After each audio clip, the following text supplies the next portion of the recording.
할렐루야.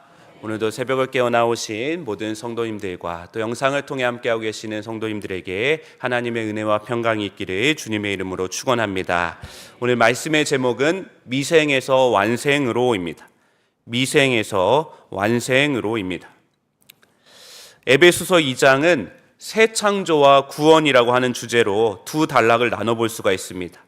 1절부터 10절까지는 새 창조와 구원의 개인적인 측면에 대해서 다루고 있고 11절에서 22절까지는 새 창조와 구원을 공동체적인 측면에서 다루고 있습니다.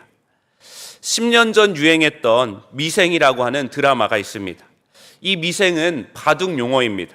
낯설고 생소한 이 바둑 용어가 사람들에게 보편적으로 알려지게 된 계기는 이 드라마 덕분이었습니다. 이 미생이라고 하는 바둑 용어는 완전한 두 집이 나지 않아서 생사가 불분명한 돌을 뜻합니다. 바둑에서 두 집을 지어야 완전히 산 돌, 즉 완생이 되는데 한 집만 지어서 아직 살지 못한 돌이니 미생으로 그치는 것입니다. 오늘날 많은 사람들의 인생이 미생처럼 누군가의 한 수에 의해서 살 수도 있고 죽을 수도 있는 상황에 놓여 있어서 드라마는 많은 사람들에게 공감을 얻고 인기를 끌었습니다. 인간은 누구나 이 세상에 한 번 태어나 한 번 죽는 인생입니다. 살아있지만 이미 죽음이 결정되어 있기 때문에 모든 인생은 미생에 그칠 수밖에 없습니다. 그러나 성경은 조금 다른 이야기를 합니다.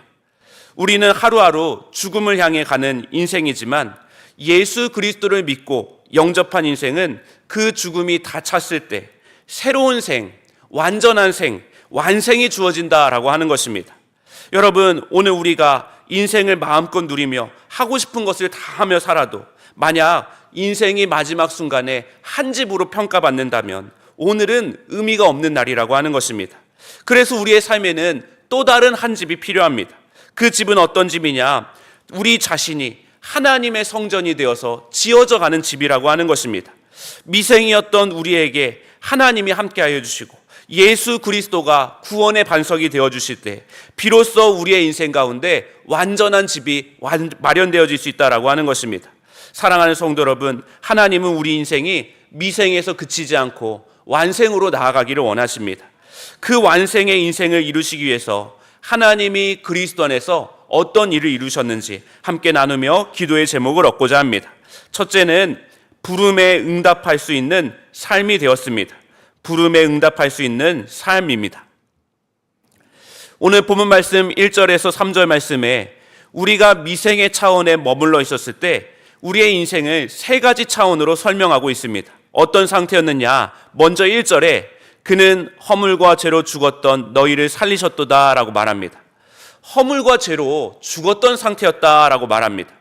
여기서 허물과 죄는 도덕적인 잘못을 뜻하는 것이 아니라 하나님과의 관계가 완전히 단절되고 깨진 상태를 의미합니다. 그래서 여기서의 죽음 역시 육체적인 죽음을 의미하는 것이 아니라 하나님과의 분리를 뜻하는 영적인 죽음을 뜻합니다. 성경은 세상의 중심은 하나님이시다라고 말씀하십니다. 하나님을 중심으로 내가 있고 이웃이 있고 자연세계가 있고 나는 하나님을 통해서 이웃과 자연세계를 만나고 그렇게 대하게 되는데 나와 하나님과의 관계가 끊어져 버리니까 내가 이웃과 자연세계로 나아갈 수 있는 길들이 차단되었다라고 말합니다. 마치 중력에서 이탈한 우주의 소행성처럼 나 혼자 우주 공간에 밀려나 떠돌아다니는 소외된 상태를 살아가게 되는 것입니다. 그래서 자기는 사랑하는데 이웃을 사랑하지 못합니다. 아니, 이웃을 진실하게 사랑할 방법에 대해서 모르고 누구를 만나도 관계가 오랫동안 지속되기보다는 어느 시점에는 그 관계가 차단되고 소통이 단절됩니다. 또한 자기는 사랑하지만 자연세계는 사랑하지 못합니다. 자기는 편하고 자연세계는 파괴되고 환경이 오염돼도 괜찮다라고 하는 안일한 생각을 지우지 못하는 것입니다. 하나님이 중심이셔야 하는데 하나님으로부터 분리되어 자기가 중심이 된 인생의 결과라고 하는 것입니다. 그래서 어떤 신학자가 하나님은 하나 되게 하는 님이시다라고 정의를 하였습니다. 하나님을 중심으로 나와 이웃과 자연세계가 균형 있고 조화로운 모습으로 완성되어 나갈 수 있다라고 하는 것입니다. 여러분, 하나님과 우리의 삶의 관계는 액세서리 수준이 아닙니다. 마치 인체의 심장과 같아서 이 관계에 이상이 생기면 생명 전체가 위협을 받는다라고 하는 것입니다. 우리는 하나님을 중심에 두고 창조된 존재였기 때문입니다. 두 번째로는 우리가 어떤 상태였느냐? 2절 말씀에 그때의 너희는 그 가운데서 행하여 이 세상 풍조를 따르고 공중의 권세 잡은 자를 따랐으니 곧 지금 불순종의 아들들 가운데서 역사하는 영이라 라고 말합니다. 세상 풍조를 따라가며 살아가는 존재였다라고 말합니다. 사람들은 자기 인생의 주인공은 자기라고 생각을 합니다. 그래서 젊은 세대는 누군가의 지시를 받고 누군가에 끌려다니는 삶을 불편해합니다. 그러나 그 삶을 자세하게 들여다보면 사실은 자기가 주체가 되어서 스스로 주인공 된 삶이 아니라 그들도 무엇인가를 계속해서 따라가고 있었고 무엇인가를 쫓아 모방하며 살아갔던 삶이었다라고 하는 것입니다. 어떤 사람은 돈을 따라가고 어떤 사람은 누군가를 흠모해서 사랑 따라갔습니다. 누군가는 자기의 커리어를 따라가고 누군가는 남들에게 비춰지는 모습을 따라갔다라고 하는 것입니다. 성경은 우리가 스스로 주체적인 삶을 살지 못하고 세상의 풍조를 살고 공중의 권세 잡은 통치자, 곧 지금 불순종의 자식들 가운데서 역사하는 영을 따라갔다라고 이야기하고 있습니다. 세 번째 상태는 우리의 신분에 관한 것인데 3절 말씀에 전에는 우리도 다 그 가운데서 우리의 육체의 욕심을 따라 지내며 육체와 마음에 원하는 것을 하여 다른 이들과 같이 본질상 진노의 자녀였다라고 말합니다. 우리의 신분은 본질상 진노의 자녀였다라고 하는데 이 표현은 극복할 수 없는 상태, 아무리 애를 써도 개선이 되지 않고 변화가 될 수 없는 완전히 가능성이 차단된 상태를 의미합니다. 한 목사님은 진노의 자식이라고 하는 상태에 대해서 이렇게 비유를 합니다.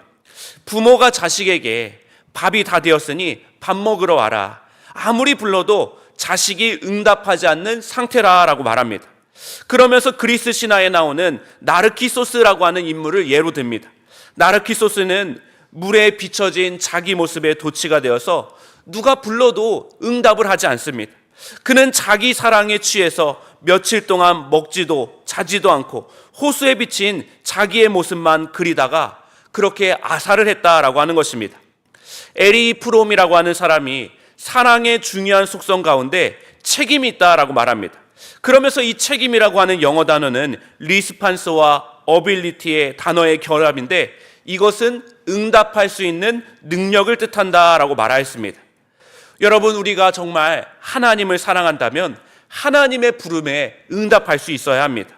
하나님께서 밥이 다 되었다고 이 식탁에 와서 함께 식탁을 즐기자고 부르시고 계시는데 바쁘다는 핑계로 지금은 배고프지 않다라고 귀를 닫고 외면할 수 없다라고 하는 것입니다. 왜냐하면 하나님의 부름에 응답하지 않고 그것을 미루는 순간 우리의 영적인 죽음, 영적인 영향력을 잃어버리고 우리는 우리의 영혼이 점점 죽어간다라고 이야기하는 것입니다. 사랑하는 성도 여러분, 우리는 하나님의 부름에 원래는 응답할 수 없는 존재였습니다. 우리는 죄의 지배를 받고 있었던 존재입니다. 우리는 중심을 이탈하고 떠돌아다니는 존재였습니다. 그런데 하나님이 그리스도 안에서 우리의 존재의 전부를 역전시켜 주셨습니다. 오늘 저 여러분이 그 은혜를 가지고 주님이 우리를 불러주시는 그 부름에 응답하며 살아가기를 주님의 이름으로 축원합니다. 둘째로 이미 이루신 일을 누리는 삶입니다. 이미 이루신 일을 누리는 삶입니다. 오늘 본문 말씀 4절을 세번역 성경으로 보면 그러나 하나님은 자비가 넘치는 분이셔서 우리를 사랑하신 그 큰 사랑으로 라고 이야기합니다. 그러나라고 하는 단어로 시작이 되고 있습니다. 예수 그리스도를 믿는 신앙의 신비는 그러나라고 하는 단어로부터 시작이 되어집니다. 그러나라고 하는 접속사가 의미하듯이 흐름이 완전히 뒤집어진 것입니다. 인간은 무능합니다. 그러나 하나님은 무능하지 않으십니다. 우리는 사랑받을 자격이 없었습니다. 그러나 하나님은 자비가 넘치십니다. 우리는 우리를 사랑할 수 있는 그 큰 사랑으로 하나님이 우리를 사랑하여 주신다라고 말합니다. 그것이 하나님이 그리스도 안에서 행하여 주신 놀라운 일이다라고 말합니다. 5절에서 6절 말씀에 허물로 죽은 우리를 그리스도와 함께 살리셨고 너희는 은혜로 구원을 받은 것이라. 또 함께 일으키사 그리스도 예수 안에서 함께 하늘에 앉히시니 라고 말합니다. 허물로 죽었던 우리를 하나님이 그냥 살리신 것이 아니라 세상의 풍파와 공중의 권세 잡은 자를 따랐던 우리를 하나님이 그리스도 예수 안에서 함께 일으켜 세워주셨다. 또 하나님께 응답할 수 없었던 진노의 자식이었던 우리를 하나님이 그리스도 안에서 하늘에 함께 앉혀주셨다라고 말씀하고 있습니다. 여러분, 이것이 우리의 미생의 인생을 완생으로 이끌기 위해서 하나님이 그리스도 안에서 이루어주신 일입니다. 특별히 이 말씀 속에서 중요한 것은 시제입니다. 하나님이 그리스도 안에서 우리를 살리시고 일으키시고 하늘에 함께 앉히셨다라고 말합니다. 앞으로 그렇게 하시겠다라고 한 것이 아니라 이미 이 모든 일을 다 이루시고 우리에게 허락하여 주셨다라고 하는 것입니다. 사랑하는 성도 여러분, 우리는 허물과 죄를 따라 죽었던 과거의 사람이 아닙니다. 하나님이 그리스도 안에서 나를 위해서 놀라운 일들을 이미 다 이루신 그 놀라운 일들을 발견한 사람, 오늘의 사람, 우리는 오늘 새로워진 사람이라고 하는 것입니다. 이제 우리는 나 좋을 대로가 아니라 하나님의 뜻을 따라가는 사람들입니다. 믿음은 하나님이 그리스도 안에서 이미 이루신 일을 내 삶에 계속해서 누리고 받아들이는 것입니다. 세상 누군가가 나의 과거를 문제 삼으며 너는 죄인이었다 말할지라도 오늘 우리는 그리스도 안에서 함께 새롭게 살게 되어졌고 그리스도와 함께 일어났으며 그리스도와 함께 하늘 보좌에 앉아있는 존재인 것입니다. 오늘 저 여러분이 하나님이 그리스도 안에서 이미 이루신 일을 누리며 받아들이며 오늘 한날을 살아가시기를 주님의 이름으로 축원합니다. 마지막 셋째로 작품으로 살아가는 삶입니다. 작품으로 살아가는 삶입니다. 10절 말씀에 우리는 그가 만드신 바라 그리스도 예수 안에서 선한 일을 위하여 지으심을 받은 자니 이 일은 하나님이 전에 예비하사 우리로 그 가운데서 행하게 하려 하심이니라. 여기서 그가 만드신 바라라고 하는 말씀을 한글 성경에서는 동사로 번역을 했는데 이 말씀을 명사로 번역하면 작품이라고 하는 뜻입니다. 여기서 쓰인 헬라어 단어 포이에마는 적절하게 균형에 맞게 시적절하게 수고하여 만든 것이다 라고 하는 뜻을 가지고 있는데 그리스 로마 시대 때는 주로 시문학 작품을 일컫는데 이 단어가 사용되어졌다고 합니다. 여러분, 사람들이 왜 시를 짓고 시를 고백하게 되어졌을까요? 일상적인 순간에서 꼭 간직하고 싶은 것이 있는데 그것을 재빨리 언어로 포착해서 잊을 수 없는 순간으로 만들고 싶었기 때문입니다. 하나님이 인간을 창조하시고 보시기에 참 좋았다라고 말씀하셨습니다. 하나님은 우리를 창조하신 그 순간의 감격을 빨리 간직하고 오랫동안 잊지 않고 싶으셔서 우리를 하나님의 시, 포이에마, 작품으로 만드셨다라고 하는 것입니다. 그런데 오늘날 많은 사람들이 자신을 하나님의 작품, 하나님이 정말 순간을 간직하고 싶어서 만드신 포이에마라고 그것을 잊어버리고 살아갈 때가 많이 있습니다. 왜냐하면 예수를 믿기 이전에 죽어 있었던 상태가 마치 나인 것처럼 여기며 살아가기 때문입니다. 예수님께서 행하신 놀라운 일들이 단순히 천국으로 가는 티켓 정도로만 여기고 그 티켓마저 주머니 속에 구겨져서 나올 생각을 하지 않는 것입니다. 여러분, 믿음은 우리가 죽어서 천국에 갈 수 있나 갈 수 없나, 내가 갈 수 있는 그 천국 티켓이 주머니에 잘 있나 없나를 확인하고 잃어버릴까 봐 전전긍긍하는 것이 아니라고 하는 것입니다. 믿음은 하나님이 이미 내게 행하신 일들을 받아들이고 누리는 것이 믿음이라고 했습니다. 내가 뭘 느끼고 경험해서 믿어지는 것이 아니라고 하는 것입니다. 그래서 8절 말씀에 분명히 이야기합니다. 너희는 그 은혜에 의하여 믿음으로 말미암아 구원을 받았으니 이것은 너희에게서 난 것이 아니요 하나님의 선물이다. 구원받음의 순서가 분명합니다. 은혜가 먼저 있었고 그 다음에 믿음이 따라오라고 하는 것입니다. 그래서 믿음에 있어서 가장 중요한 것은 팩트, 하나님이 그리스도 안에서 어떤 일을 이루셨는지가 가장 중요하고 이것을 우리가 받아들일 때 그 순간 느낌과 체험 같은 것들이 저절로 따라온다라고 하는 것입니다. 하나님은 내가 느끼는 부정적인 감정이나 그런 느낌과 상관없이 하나님이 우리를 작품이라고 말씀하여 주십니다. 왜 우리를 작품 삼아 주시느냐? 다시 10절 말씀에 우리는 그가 만드신 바라 그리스도 예수 안에서 선한 일을 위하여 지으심을 받은 자다라고 말합니다. 하나님이 우리를 작품으로 만들어주신 이유는 선한 일을 하게 하시려는 것입니다.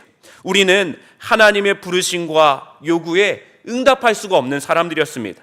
하지만 하나님이 그리스도 안에서 이루신 일을 통해 우리는 하나님이 기뻐하시는 일들을 꿈꾸게 되고 그 일을 실천할 수 있게 되어졌다라고 하는 것입니다. 그래서 존 웨슬리 목사님은 감리 교인들에게 이렇게 권면했다고 합니다. 할 수 있는 한 모든 선한 일을 하라. 할 수 있는 한 모든 수단으로, 할 수 있는 한 모든 방법으로, 할 수 있는 한 모든 곳에서, 할 수 있는 한 모든 때에, 할 수 있는 한 모든 사람들에게, 할 수 있는 한 오래오래.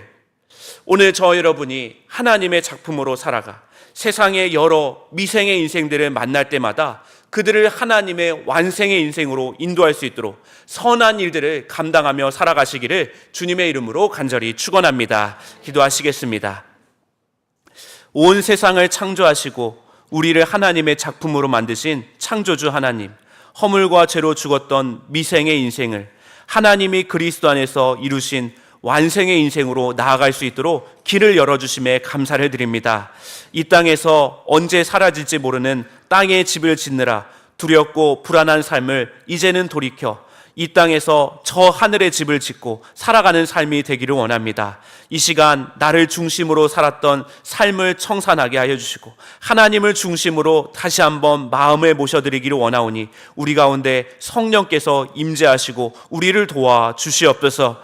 이 시간 그 마음으로 하나님 앞에 구별하여 올려드린 귀한 물질의 손길들이 있습니다. 11조와 감사헌금과 1,000번제와 서원헌금의 기도의 제목들을 받아주시고 하늘의 신령한 축복을 더하여 주시옵소서. 우리 주 예수 그리스도의 이름으로 기도하옵나이다. 아멘.